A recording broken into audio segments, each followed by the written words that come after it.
पृथ्वी माता की कथा। राधे राधे दोस्तों। भारतीय संस्कृति में पृथ्वी माता को केवल एक ग्रह नहीं बल्कि जीवित देवी के रूप में देखा गया है। वे समस्त प्राणियों की जननी है। पौराणिक ग्रंथों में पृथ्वी माता की अनेक कथाएं मिलती है, जिनमें उनकी करुणा, धैर्य और कभी कभी क्रोध का भी वर्णन है। इन कथाओं के माध्यम से आज हम आपको पृथ्वी माता की एक विस्तृत पौराणिक कथा सुनाते हैं, जो उनके जन्म, संघर्ष और मानव के साथ उनके संबंध को दर्शाती है। पृथ्वी माता की कथा। प्राचीन काल में जब सृष्टि का निर्माण हो रहा था, तब चारों ओर केवल जल ही जल था। उस समय सृष्टि के पालनकर्ता भगवान विष्णु ने एक योजना बनाई। उन्होंने अपने वराह अवतार को धारण किया और समुद्र की गहराइयों में उतरे। उस समय पृथ्वी जल में डूबी हुई थी। दैत्य हिरण्याक्ष ने उसे पाताल में छिपा दिया था। तब भगवान विष्णु ने वराह रूप में उस दैत्य का वध किया और पृथ्वी को अपने दांतों पर उठाकर पुनः आकाश में स्थापित किया। यही पृथ्वी आगे चलकर पृथ्वी माता या भूदेवी के रूप में पूजित हुई। पौराणिक ग्रंथों में पृथ्वी माता को एक सुंदर देवी के रूप में दर्शाया गया है। हरे वस्त्र धारण किए हुए, हाथों में अन्न, औषधि और जल, चेहरे पर करुणा और शांति है। वे समस्त जीवों को बिना भेदभाव के पोषण देती है। चाहे मनुष्य हो, पशु पक्षी हो या वृक्ष, सबका जीवन पृथ्वी माता पर ही निर्भर है। राजा पृथु और पृथ्वी माता की कथा। एक समय की बात है जब पृथ्वी पर अन्न की भारी कमी हो गई थी। लोग भूख से मरने लगे थे और इसका कारण यह था कि पृथ्वी माता ने अपनी उपज देना बंद कर दिया था। तब उस समय के महान राजा पृथु ने इसका कारण जानने का निश्चय किया। उन्होंने देखा कि पृथ्वी माता गाय का रूप लेकर भाग रही है। राजा पृथु ने उनका पीछा किया और उन्हें रोक लिया। पृथ्वी माता ने कहा, हे राजन, मनुष्य लोभी और अधर्मी हो गए हैं। वे बिना सोचे समझे मेरा दोहन कर रहे हैं, इसलिए मैंने अन्न देना बंद कर दिया है। राजा पृथु ने उत्तर दिया, यदि तुम अन्न नहीं दोगी तो प्रजा का जीवन समाप्त हो जाएगा। मैं तुम्हें वचन देता हूं कि मैं पृथ्वी का संरक्षण करूंगा और लोगों को धर्म के मार्ग पर चलाऊंगा।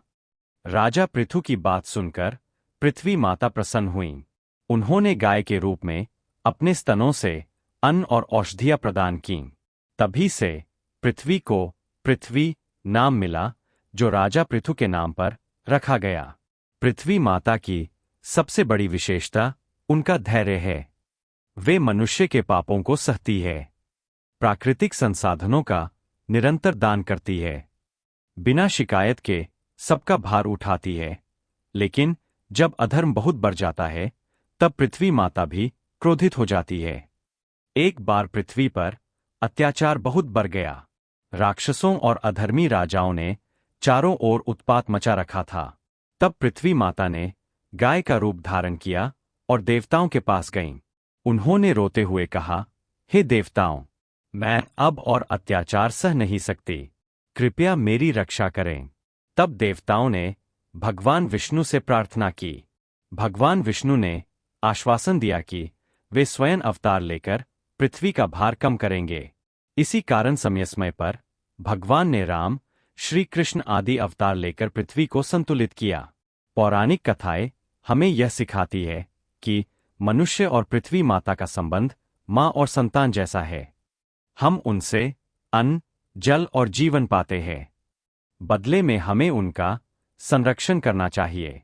लेकिन आज के समय में मनुष्य ने इस संतुलन को बिगाड़ दिया है। जंगलों की कटाई, प्रदूषण, प्राकृतिक संसाधनों का अतिदोहन, ये सब पृथ्वी माता को पीड़ा पहुंचाते हैं। पृथ्वी माता हमें संकेत देती है। भूकंप, बाढ़, सूखा, जलवायु परिवर्तन, ये केवल प्राकृतिक घटनाएं नहीं बल्कि चेतावनी है कि हमें अपनी आदतें बदलनी होंगी। पृथ्वी माता की यह पौराणिक कथा हमें एक गहरा संदेश देती है कि यह धरती केवल रहने की जगह नहीं बल्कि हमारी माँ है। जिस प्रकार एक माँ अपने बच्चों का पालन करती है, उसी प्रकार पृथ्वी माता हमें जीवन देती है। लेकिन जब हम उनका सम्मान नहीं करते, तो वे भी हमें चेतावनी देती है। तो मित्रों, पृथ्वी माता की यह कथा आपको कैसी लगी, हमें कमेंट बॉक्स में लिखकर जरूर बताइए। और अगर आप हमारे चैनल पर नए हो तो चैनल को सब्सक्राइब अवश्य कर ले और वीडियो को अपने दोस्तों व परिवार वालों को भी जरूर शेयर करें। और आज की हमारी यह वीडियो देखने के लिए आपका दिल से बहुत बहुत धन्यवाद। बोलो जय श्री कृष्णा, राधे राधे।